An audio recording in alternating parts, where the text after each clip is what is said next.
Mga multo po, madaling sabi, piniki ng Office of the Vice President. Dati 60% mga kababayan. Ganun kalala. Sa laki mga kababayan, kasi yung threshold ng plunder, 50 million. Sa laki ng involved na pera, kaya po ang kaso na posibleng karapin po ni Sara Duterte, pandarambong plunder.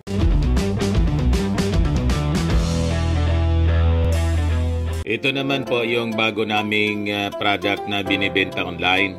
iGlow Serum, whitening po siya. Tingnan ninyo yung epekto sa aking anak na architect before and now. Yung mga inquiries po ninyo, dumiretso na lang kayo sa kanyang Facebook account, Riz Maravillas. So, grabe mga kababayan itong nadiskubre ng Congress. Nakakakilabot. Nagsagawa na po kasi ng partial report ang Committee on Good Governance and Public Accountability. At malamang sa malamang mga kababayan, other than the impeachment case na ikinasa ng minority black sa Kongreso, maharap mga kababayan si Sara Duterte sa kasong plunder or pandarambong. So nangangamoy na po nangangamoy plunderer na po si Sara Duterte. Puro multo po yung mga beneficiaries niya ng confidential fund. 60% mga multo, non-existent, walang birth certificate. As verified mga kababayan sa Philippine Statistics Authority, sinertify po na mga multo, pati yung mga kaluluwa na damay. Dinamay mga kababayan ni Sara. Ganon katindi. But before ko mga kababayan ibigay sa inyo yung full story ng mga balitang yan, click subscribe muna dito sa ating YouTube channel and hit the notification bell para lagi po kayong updated sa mga kaganapan dito sa ating bansa. Like and share na rin po ninyo ng ating video. At huwag na rin po ninyo na skip yung ating mga commercial ads para tuloy-tuloy lang ang pag-unlad ng Bagong Pilipinas. At itong ating programa mga kababayan, atid sa inyo nitong ating mga sponsors. Firmax Framing and Lifting Cream. Pinapay po sa mga pulses in affected area. Mainam po ito sa mga pains at paninigas ng mga kaso-kasuan. Ito sa mukha naman yung application, anti-aging, Automax po siya. Ito iGlow Serum mga kababayan. Whitening po siya. Made in South Korea. Ito naman po, Nengxia Red Mix Fruit Drink. Gawa po siya sa goji berry. May anti-cancer properties po siya. At sa mga nagana po ng malinis and spacious fitness gym, pumunta lang po kayo sa aming Colossal Fitness Gym. May Grab car rental din po kami. At bills payment po sa aming office. At saka sa mga mahilig po sa mga imported bags, manood po kayo sa live selling ni Madam Aileen Rosales sa kanyang Aileen Closet po. Pati mga shoes, ito yung kanya po. Ito yung kanyang page. Kita ninyo, napakagandang mga online selling po siya. Si Madam Aileen Rosales. Cellphone number niya po, 773-798-7816.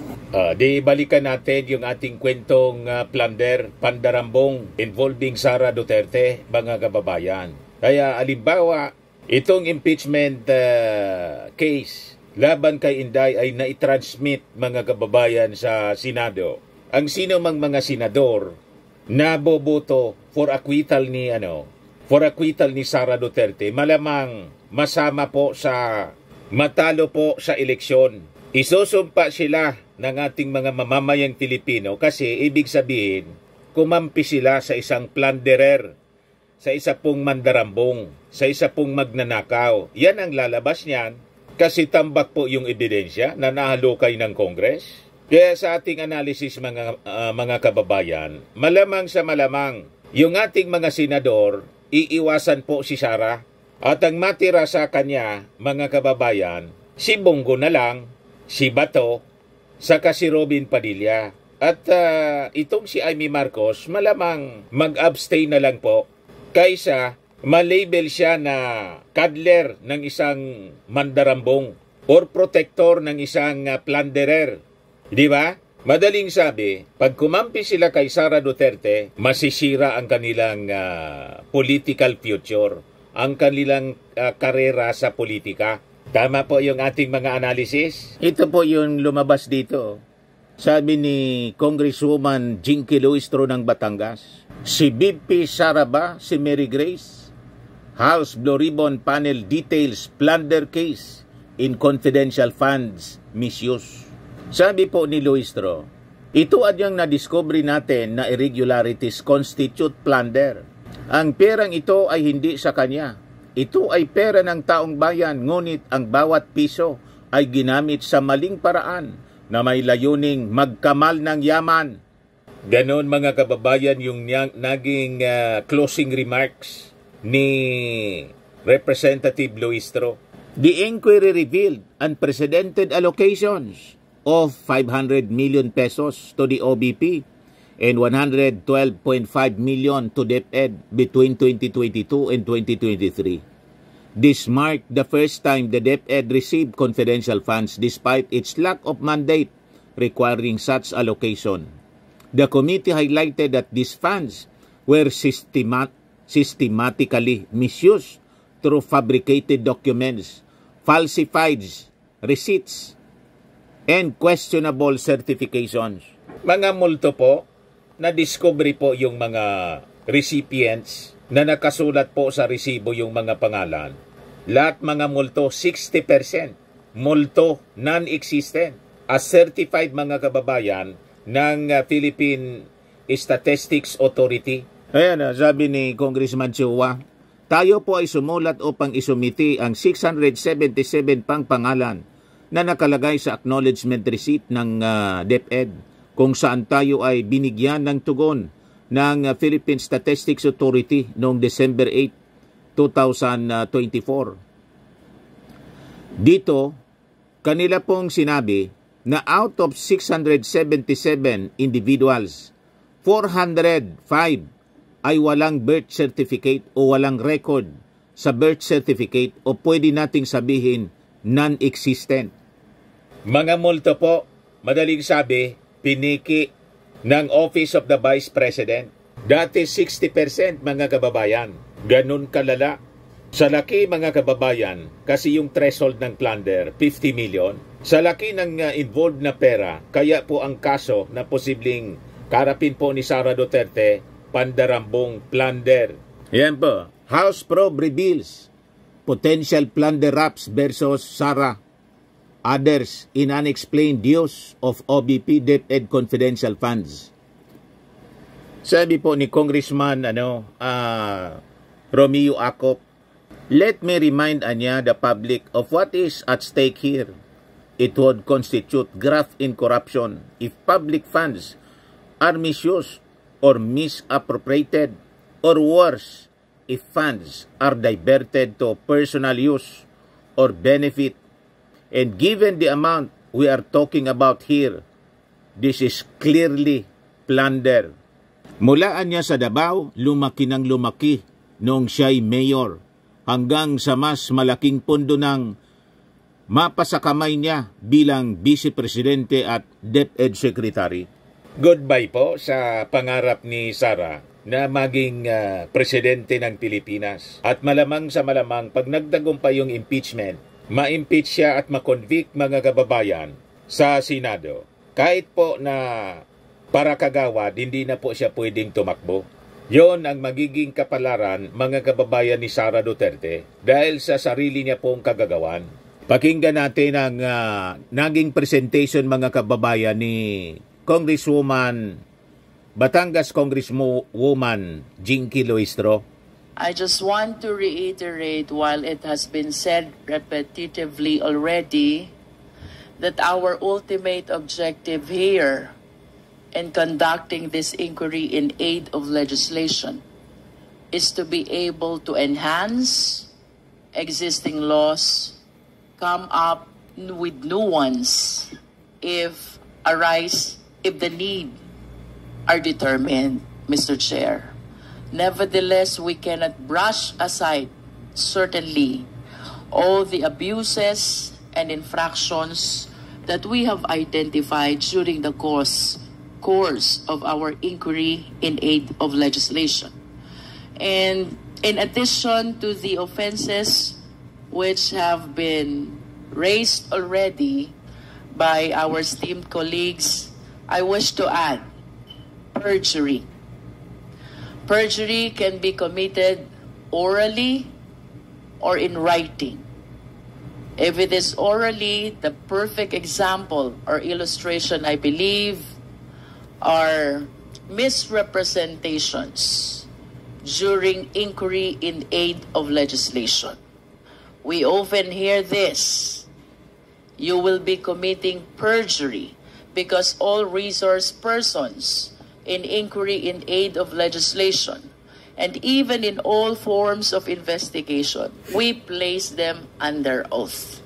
At ang lahat ng pagsisinungaling while under oath, we call it perjury. Again, the best illustration of an oral perjury are those committed by resource persons appearing in this investigation while making several misrepresentations.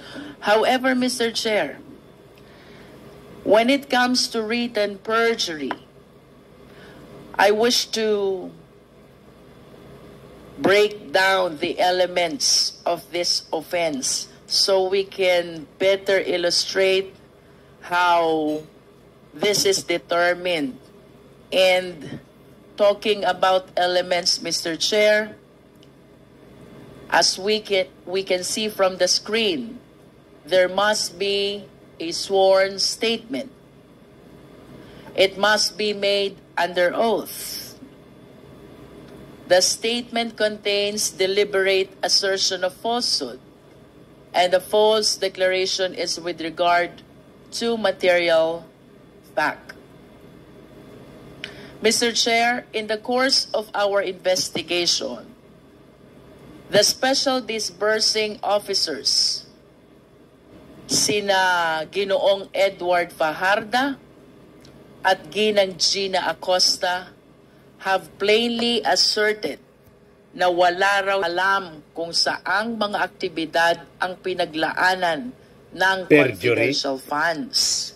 Can we please flash the tambak na kaso po? Surgeons. Ayon sa kanila, basta-basta lang raw nila sinunod ang utos sa kanila ng ating Vice Presidente na ipasa ang confidential funds in the total amount of 612.5 million pesos, lagpas, Mr. Chair, sa kalahating bilyon sa ibang tao na siya raw na mahala at nag-disburse nito. Pagkatapos ay ipinasa lang din ng mga SDO sa COA ang mga accomplishment reports at ang mga acknowledgement receipts na ibinigay sa kanila. Pero hindi nila alam kung totoo ang nakasulat sa accomplishment reports, kung totoo or peke ang mga acknowledgement receipts, at kung saan talaga kinamit ang pera. We have witnessed this, Mr. Chair, during the interpellation of SDO Edwin Fajarda of the Department of Education, as well as SDO Gina F. Acosta of the OVP. After they testified na ipinasa nila sa mga security officer ng Vice Presidente ang pera, wala ka nang makuhang impormasyon because they kept on giving an answer. Wala silang alam dahil ang kabuuan ng halaga ay ipinigay nila sa mga security officers. Ito pong certifications, Mr. Chair, is the perfect illustration of a written perjury. Halimbawa ng tinatawag natin na written statement made under oath. It is a basic principle that even first-year law students know that a statement made before a notary public, notario publico, is a statement made under the risk of perjury. In other words, Mr. Chair, when we talk about perjury, that includes the documents which were notarized by notary publics, sworn to before notary publics, similar to the certification that we are currently flashing on the screen. Now, let us look closer at what these certifications say. Ano po ba ang nilalaman ng mga certification na ito? Number 1, yung expenses where the confidential funds were supposedly spent on were incurred in connection with the agency's intelligence and or confidential operations and activities. I wish to reiterate, paano po malalaman ng ating mga special disbursing officers whether the first certification is indeed correct if they simply handed the money to the security officers? So makikita ninyo sa presentation na to ni Congresswoman Jinky Luistro ng Batangas kung paano systematically, mga kababayan, ninakaw yung pera. Makikita ninyo ang matinding sabuatan. Siyempre, ang kumpas sa lahat ng ito ay galing doon sa mismong Vice Presidente. Ituloy natin, mga kababayan, yung presentation ni Luistro. Alay po ba nila kung totoo yung mga pinagsasasabi na accomplishment report, liquidation report, and most importantly, certification? But they signed it, Mr. Chair. They signed them under oath. This means, Mr. Chair, that Ms. Acosta and Mr. Fajardo did not only violate the joint circular, they also lied under oath dito sa kanilang certification. They did this not just once, not just twice, but thrice for Mr. Fajardo. And for Ms. Acosta, I have to state, she did it 4 times. Paulit-ulit silang nagsinungaling sa kanilang certifications, Mr. Chair. The next offense that I wish to raise, Mr. Chair, is bribery. And we have to take this in consideration with the counter-offense, corruption of public officers. Simply stated, Mr. Chair, sa isang korupsyon or anomalya, may isang nanunuhol at may isang sinusuhulan. The offense committed by the author of corruption is Article 212, that is corruption of public officers. Madaling sabi, pag sinundan mo, mga kababayan, ang report ni Luistro, nangurakot na si Inday, dinamay pa niya yung kanyang mga opisyal, ginawa niyang corrupt. Yan, corruption of public officers. Dinamay niya. On the assumption, Mr. Chair, na tinanggap ang suhol, then the offense committed by the one who received the money, we call it bribery. Let us discuss first bribery, Mr. Chair. Ano ang elements ng bribery? There must be a public officer. The accused is a public officer. He received directly or through another some gift or present. The receipt was in consideration of his commission of some crime, and that relates to the exercise of his function as a public officer. Of course, kailangang ma-mention ang mga krimen ng mga nagsuhol at mga nagpasuhol. Ito po ang mga elements ng bribery. Malamang lahat ng mga tao na naimbestigahan natin ay public officials who receive amounts of not just any money, but possibly of confidential funds as well. Corruption of public officers. Siyempre, kung may mga tumatanggap ng suhol, may mga nagsusuhol. Sila naman po ay magiging liable sa krimen ng corruption of public officers. Again, Mr. Chair, for clarity, ang nanuhol ay liable sa corruption of public officers. Ang tumanggap ng suhol, they are liable for bribery.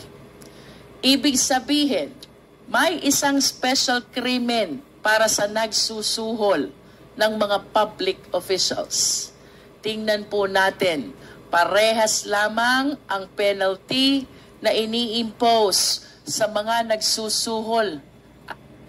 Madaling sabi, pag yung impeachment case, kasi impeachable offense ito mga kababayan, na nakomit ni Sara Duterte, sa tambak na ebidensya na nakalkal po ng Congress, once ito nakarating sa Senado at nagkaroon ng impeachment trial, inakwit si Sara ng mga kaalyado niyang senador, damay sigurado ang mga acquitters ni Sara. Damay sila sa pananagutan, tayong mga mamamayang Filipino ang hahabol sa kanila through election.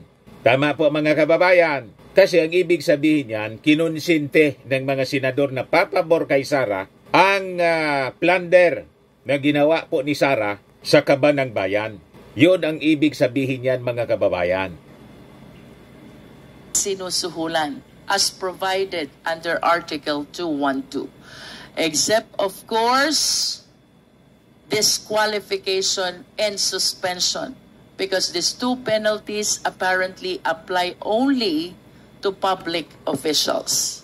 Kaya naman, ang bribery at corruption of public officers ay ang pagbibigay ng pera, regalo, o kahit anumang advantage or favor sa pamamagitan ng pag-abuso ng kanyang posisyon sa gobyerno. Kindly flash the next screen. Let's all recall what we discovered from the committee investigations. May mga empleyado sa DepEd na tumanggap ng white envelopes in the same period within the confidential funds for DepEd were released. Hindi po ba kahina-hinala yan?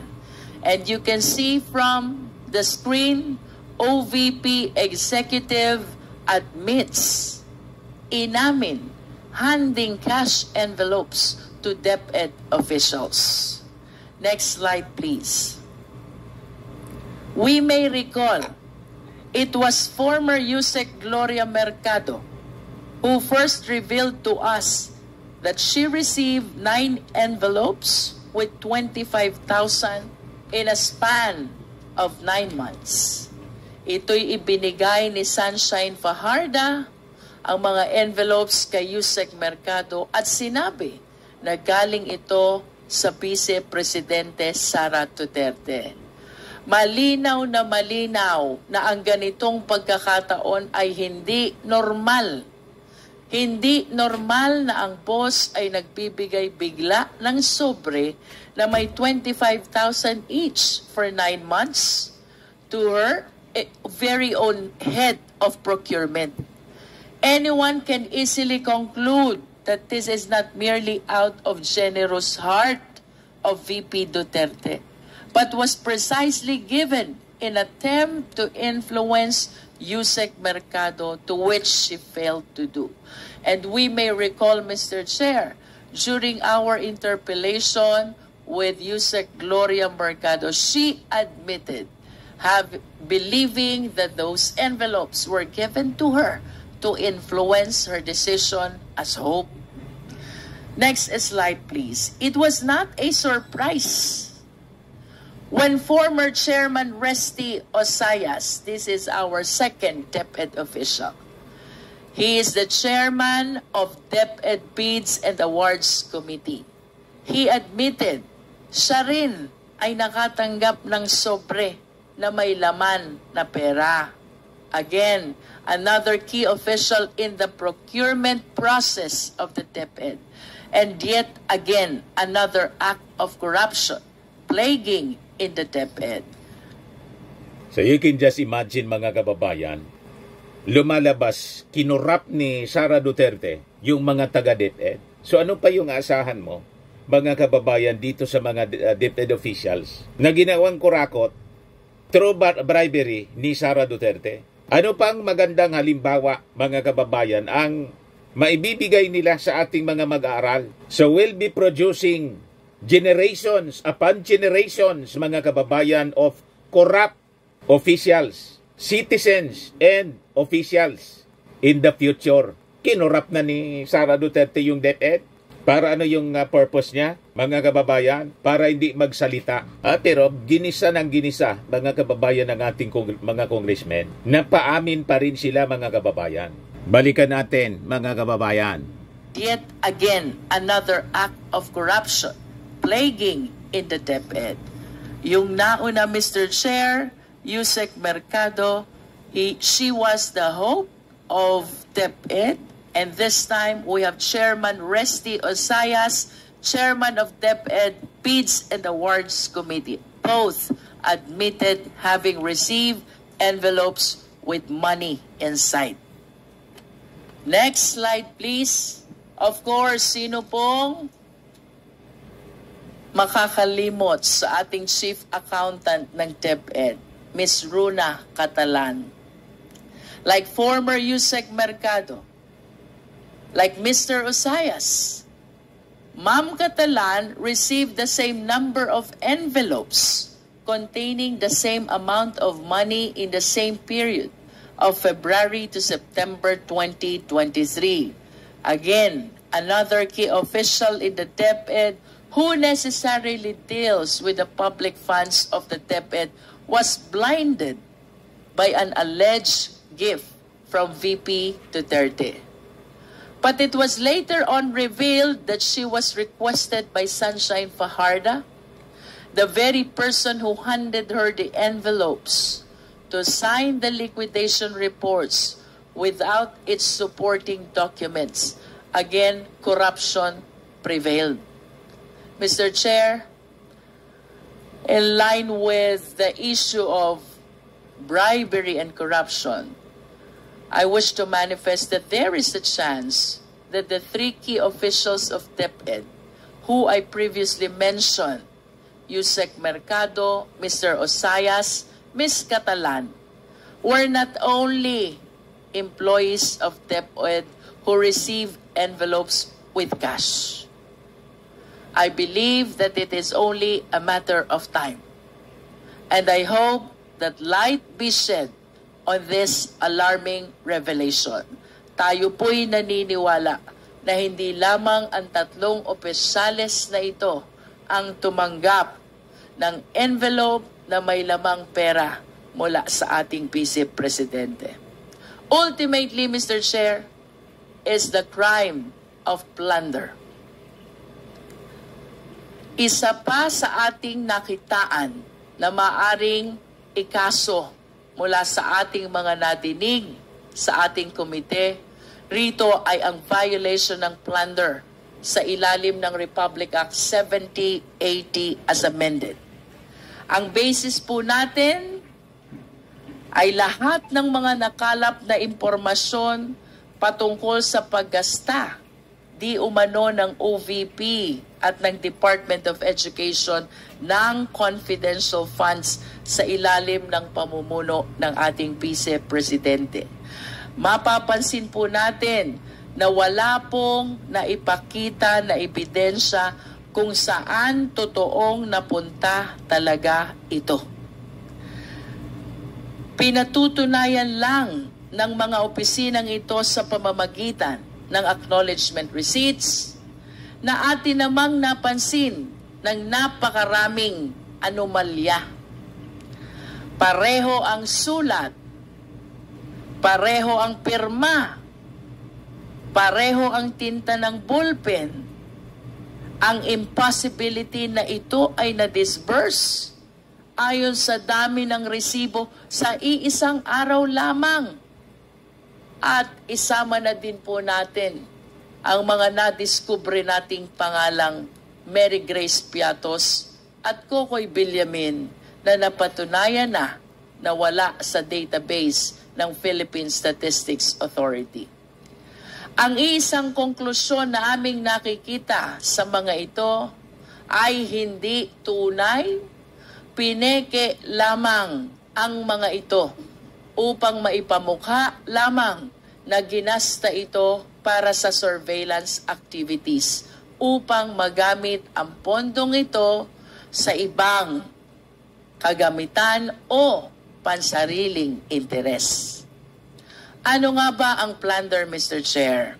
Sa ilalim po ng Section 2 ng ating Anti-Plunder Act, nakasaad dito, any public officer who by himself or in connivance with members of his family, relatives by affinity or consanguinity, business associates, subordinates, or other persons amasses, accumulates, or acquires ill-gotten wealth through a combination or series of overt or criminal acts in the aggregate amount or total value of at least 50 million pesos.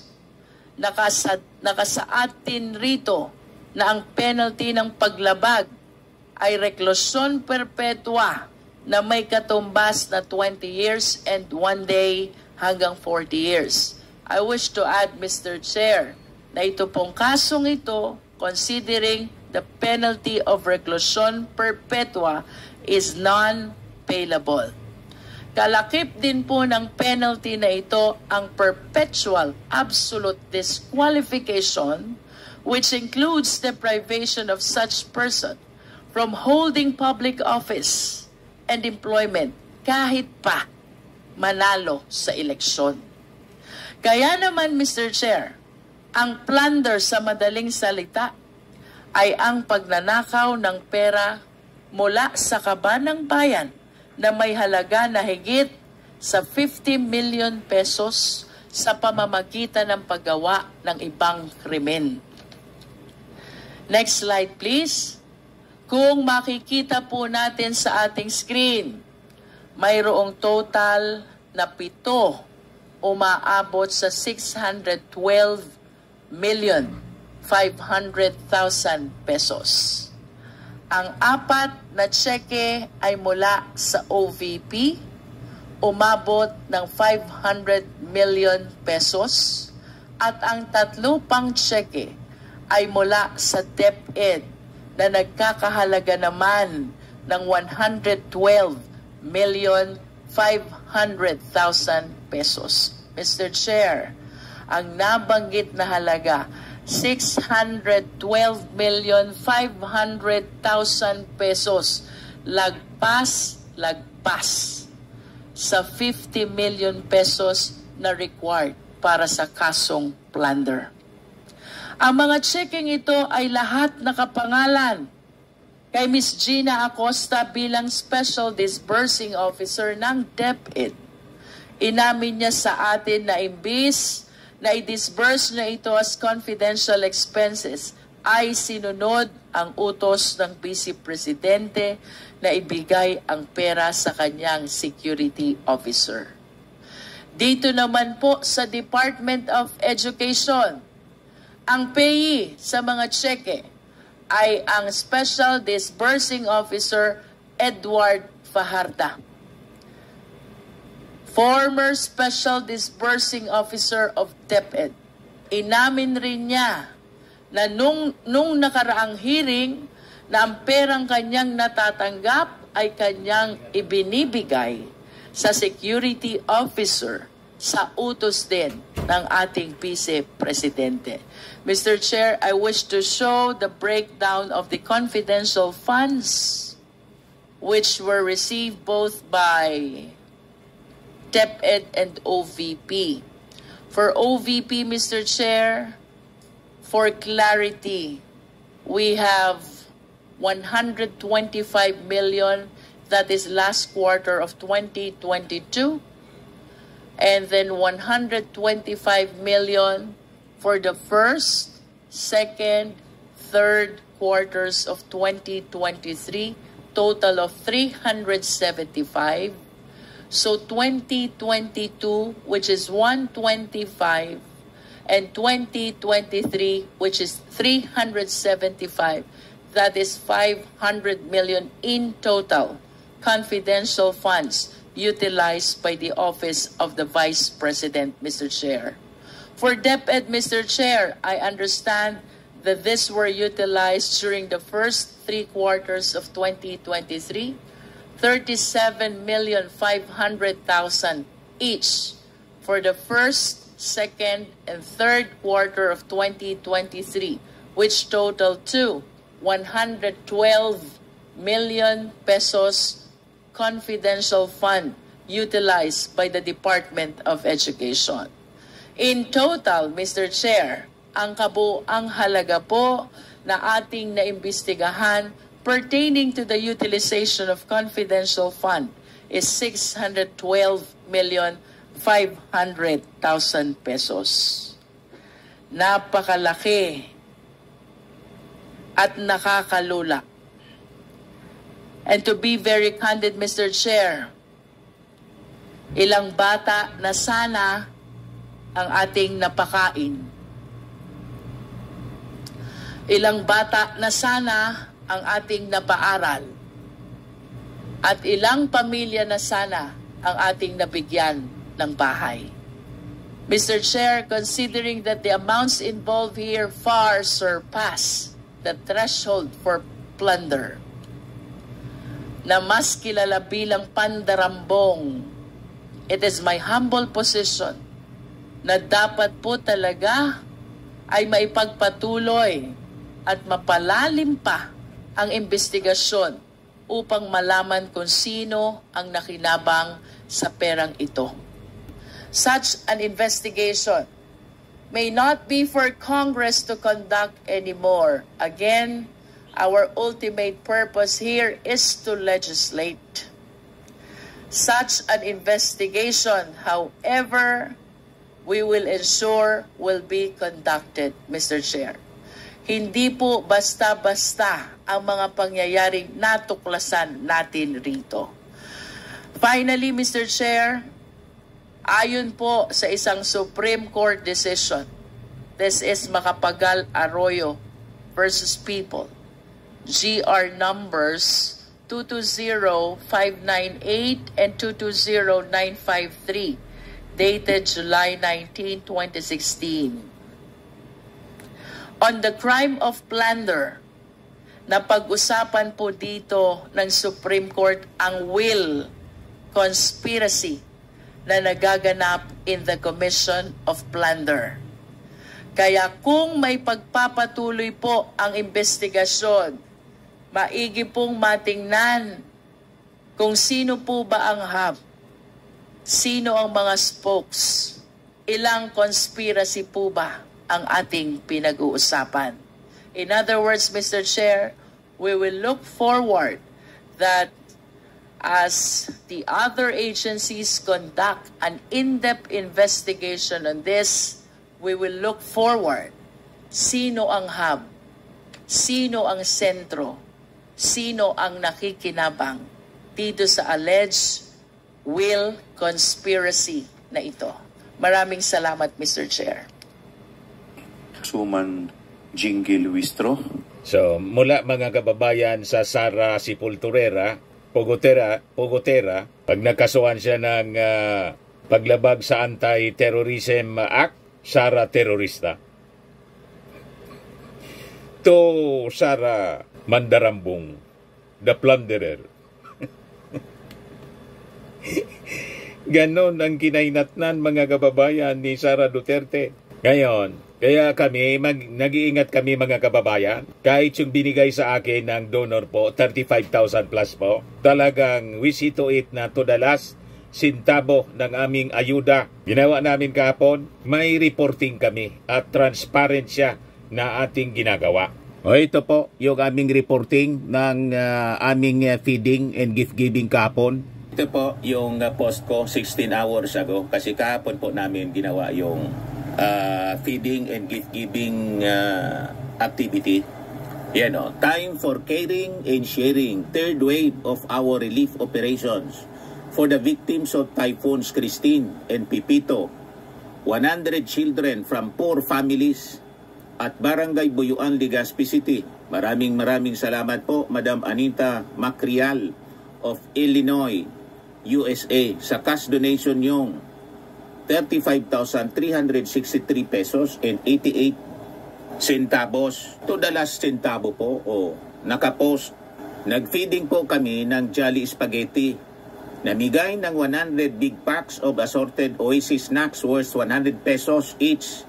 Ibig sabihin, 100 pesos each, 10,000 pesos ya. Lahat. Plus 50 pesos cash na pambaon bawat bata. God bless you more po. To God be the glory. Ibig sabihin, 50 pesos times 100, 5,000 pesos po. Ayan ang documentation po, mga kababayan. Malinaw. Ayan po. Big pack po siya.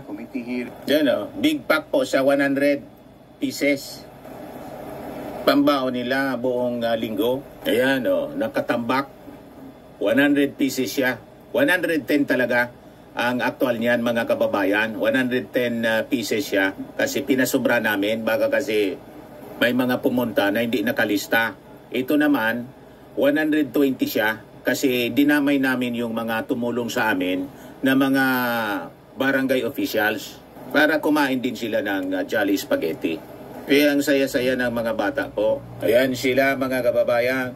Si Mrs. namimigay ng pera. 50 pesos po yan. 100 pieces ng 50 pesos. So 5,000 siya. Transparent po tayo. 50 pesos yan. Yung nakita ninyo, kasi pinablis ko doon sa isang channel natin, yung video, pero i-replay ko rito, na namimigay si Mrs. ng 20 pesos na cash prize, doon sa game yon. Hindi na yun kasama. Nagpa-game si Mrs. Yan po.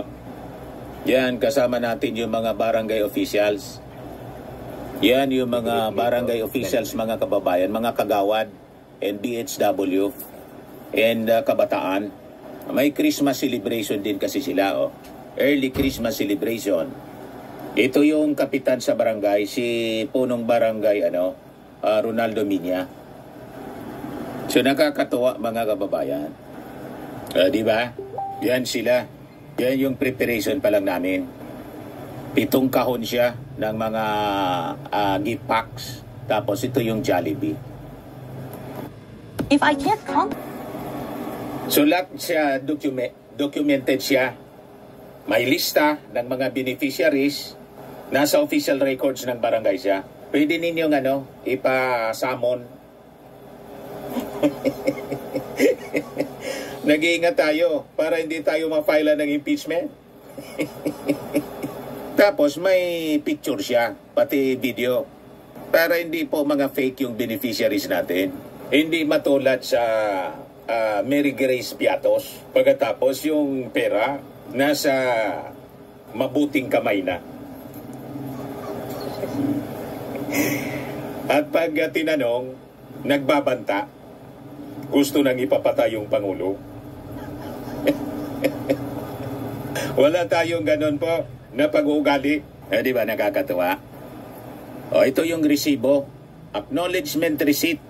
AR. Yan Jollibee Legazpi Rizal. Yan Jollibee Legazpi Rizal. Yan ang resibong authentic po. 120 Chicken Joy worth 15,840. 120 Sunkist Orange para may iinumin sila. Subtotal 18,240. Tapos may ang total due 18,240. Yan yung Jollibee, mga kababayan. 120 yung in-order namin para damay na rin yung mga barangay officials. 100 yan para sa mga beneficiaries, mga bata. Ito yung binili namin na gift packs galing sa SM Supermarket, Legazpi City. Yan 10,000. 10,000 pesos kasi 100 pesos yung presyo niya. 100 pesos each. Kaya 10,000 pesos lahat. Yan. Malinaw po. Ito yung donation na natanggap namin. 35,363 pesos and 88 centavos. 610 US dollars galing pong Illinois, Amerika.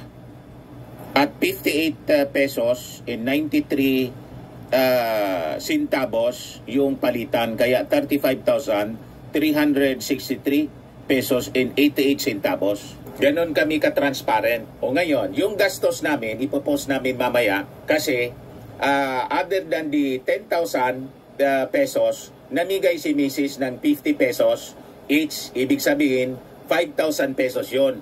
So, gift packs, 10,000 plus 5,000 cash. That is 15,000. Plus Jollibee, Chicken Joy, 18,240. So, i-plus natin lahat, i-add.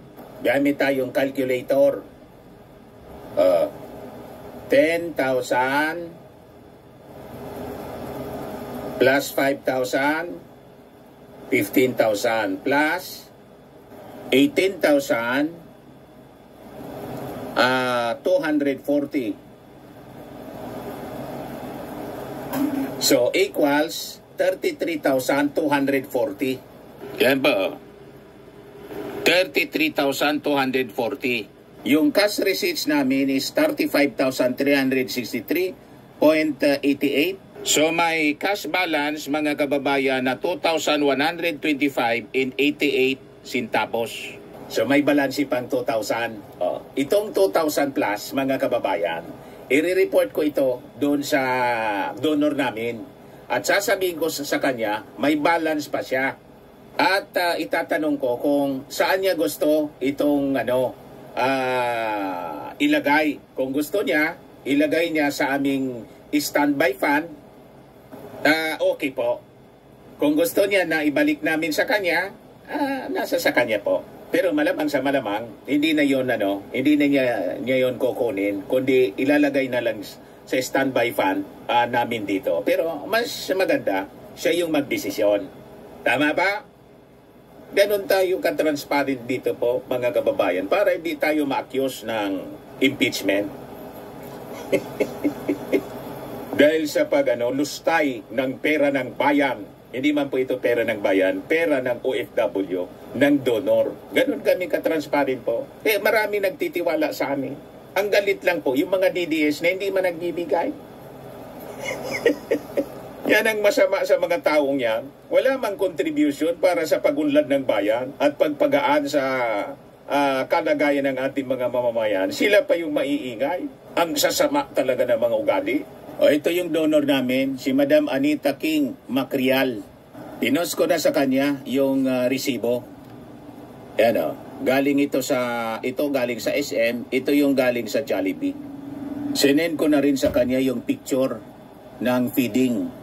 Yan time for caring and sharing. Third wave of our relief operations. Yan po. Para nakikita ninyo. Third wave of our relief operations for the victims of Christine. Yan 35,000 pesos, etc. Tapos yung cash receipts yun. Tapos yung gastos, ito po. Sinend ko na sa kanya. Yung unang video, mga kababayan, na prinuduce ko, yung namimili kami ng OAC sa SM, pinost ko na rin sa kanya. Nag-react na siya rito. Sabi ni Madam Anita King Macrial, wow, what incredible dedication. Thank you to both of you. I would not have been able to assist our fellow citizens without your hard work. No need to send a receipt. As a believers in God, I trust. Again, thank you both. God bless us all. Merry Christmas and Happy New Year. Thank you for sharing the video, Dante. Pero sinend ko pa rin sa kanya. Ito na po yung video, mga kababayan. Nakita na rin niya, mga kababayan. Siguro, napanood na niya. Kaya lang, wala pang sunod na reply o reaction. So ito, mga kababayan, yung video na kinuha ko covering the event. Time for caring and sharing. Salamat po, Madam Anita Macrial of Illinois, USA. God bless you more po. Anoorin natin yung portion lang po. Right now, nandito tayo. Barangay Boyoan ng Legazpi City para sa ating meeting and gift-giving program. Yan po. Ito po, mga kababayan sila. 100 kids, mga beneficiaries, mga kababayan.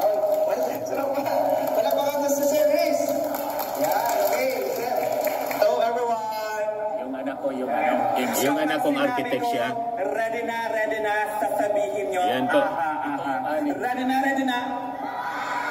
Ito yung aming Ay parang hindi ata kayo ready para sa kay Jollibee. 100. Ready na ba kayo?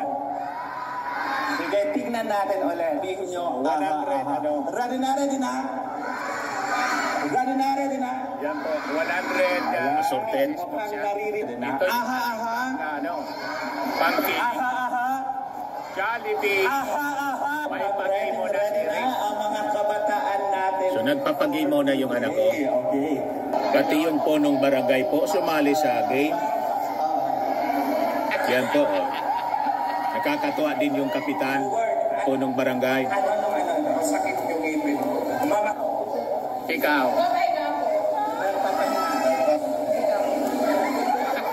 Di ba?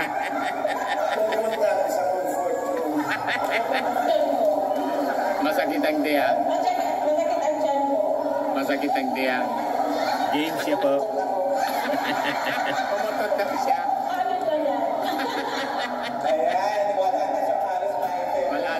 Panalo si Kap. Panalo.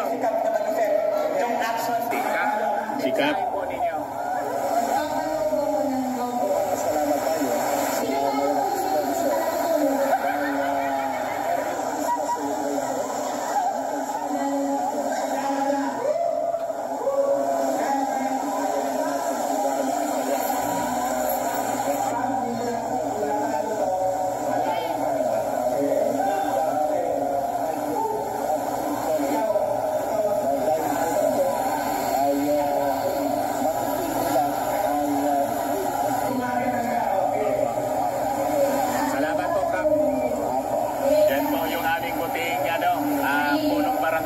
Barangay Boyoan, Legazpi City.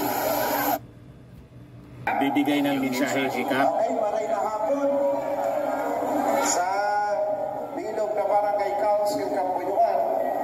Yaman si Kagawad Sierra Brigade, Kagawad Alice Malisa, Kagawad Pacasores.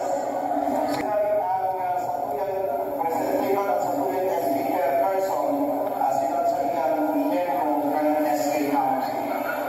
Ayun, isa ko yung pagpasalamat sa pamilya ni Dante at sa iyang taga-dito sa Puyuan, ang Mayor na taga-Puyuan, si Villan Ayala, o Sumiseya. Asinta, nagkaiwan ang mga nangyari June 1st Christmas. Pasalamatan, mga kami na Ito na po, nagsimula na. Box ng yun. Worth what? Mayroon ka? Ayun, tapos may pera pa. Yun. O, diba? Tuwan-tuwa sila.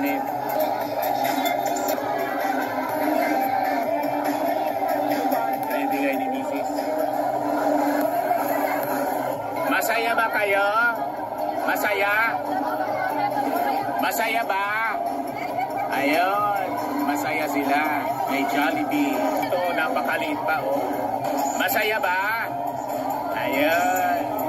Okay na. Father in Heaven, nagpapasalamat po kami sa lahat ng mga biyayang ipinagkakaloob niyo po sa amin, O Lord. Nawa po, kayo po ang aming kalakasan po na siyang amin po na nagagamitin po for today at sa mga susunod pa po araw. Thank you so much po sa Barangay Council, kay Dr. Maravillas po, O Lord, na nawa po, bigyan niyo pa po sila ng more blessings po para po lahat ng mga tao po na nasa paligid po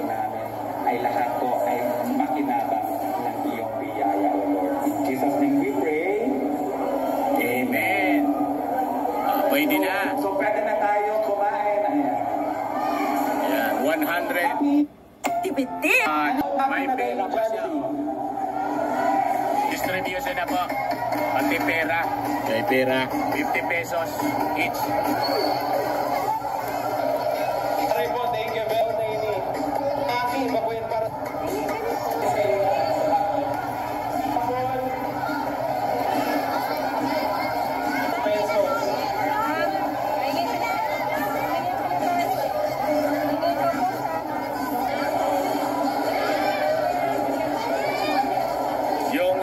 Yung di pa nabigyan, ha?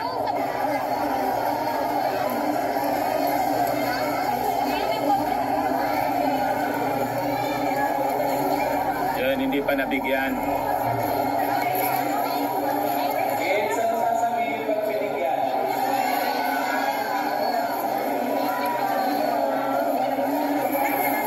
Yan, namimigay na ng 50 pesos.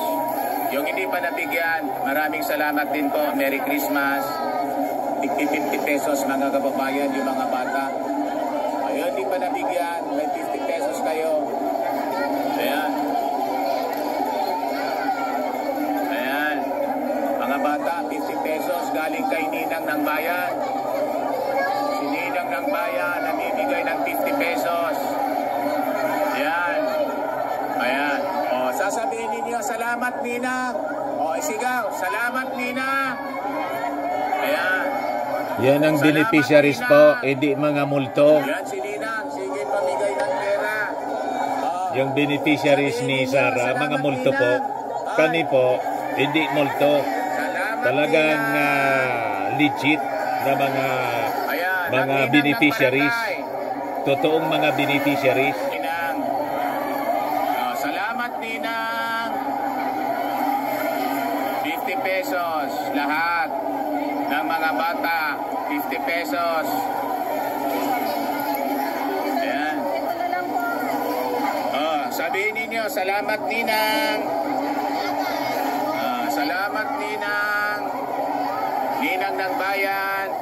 Ito. Yan, namimigay ng 50 pesos si Ninang. Ayan po, si Ninang namimigay ng 50 pesos. Yan, 50 pesos. 50 pesos. Yan. Salamat Ninang. Ayan.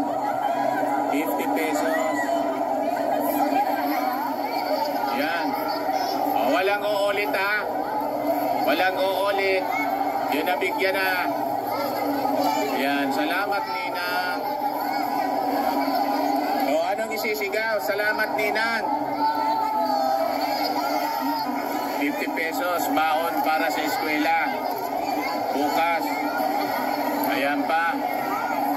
Sige lang. Bigay ng 50 pesos. Ayan.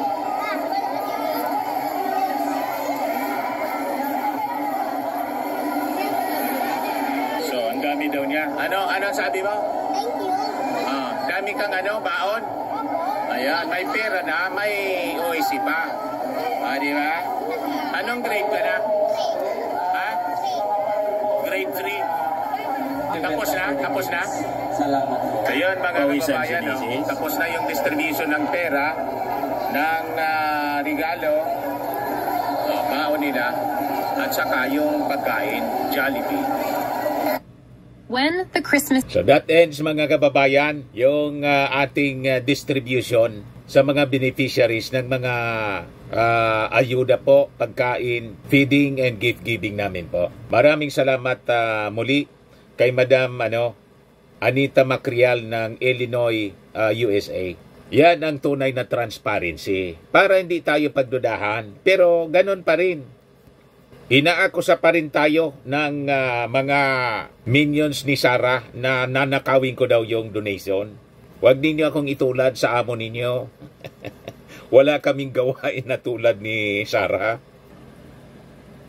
Sa mga naghanap ng malinis and spacious fitness gym, pumunta lang po kayo sa aming Colossal Fitness Gym. We also offer Grab Car Rental with our brand new 2023 model ng Toyota Innova. We also accept booking for those who are planning to travel via PAL, Cebu Pacific, and other airline companies, local and international, and bills payment for Meralco Bills, PLDT, Aleco Bills, etc. Ang Colossal Fitness Gym is located at 3rd floor Security Bank Building, Landco Business Park, Legazpi City, Albay. For inquiries, look for Chilon Maravillas. Contact number 0966-802-0949. Yan yung aming Innova. Lagi na pong matao sa amin. Pati mga foreigners po, tingnan ninyo. Mga British tourists sila. Ang lalaki ng katawan na, mga kababayan, nag-gym sa amin. Ito naman po, Indian National. Ito mga mga European sila. Ito naman yung bago naming product na binibenta online, iGlow Serum. Whitening po siya galing sa South Korea. Tingnan ninyo yung epekto sa aking anak na architect entrepreneur, Riz Maravillas. For inquiries, look for Riz Maravillas on FB. Ito naman po, Firmax Firming and Lifting Cream. Pinapahid po ito sa mga pulses and affected area. Mainam po ito sa mga pains at paninigas na mga kaso-kasuan. Ito po, Automax Radiant Serum. Sa mukha naman yung application. Anti-aging po siya. You will look 10 years younger than your age. Sa mga cancer patients naman po, baka lang gusto ninyo itong itry. Nengxia Red Mix Fruit Drink. Hindi man po siya gamot, food supplement siya. Kaya lang, gawa siya mga kababayan sa goji berry.